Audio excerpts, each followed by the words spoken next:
അപ്പോൾ എല്ലാവർക്കും നമസ്കാരം. നമുക്ക് തൃശ്ശൂർ ആകാശപാത ഒന്ന് കണ്ടു നോക്കാം, എങ്ങനെയുണ്ടെന്ന് നോക്കിയിട്ട് വരാം കേട്ടോ. എല്ലാവരും ഒന്ന് സപ്പോർട്ട് ചെയ്ത് കൂടെ കൂടിക്കോ. ഓക്കെ.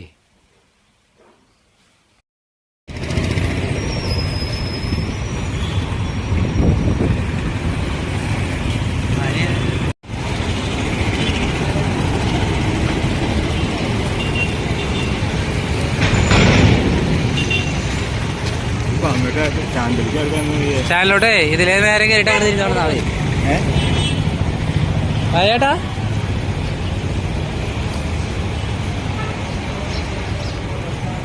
അങ്ങനെ ആകാശപാതയിലേക്ക് കേട്ടോ കയറിക്കോ.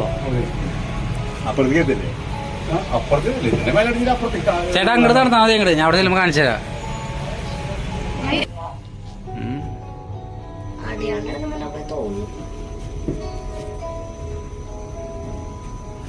തോന്നുന്നു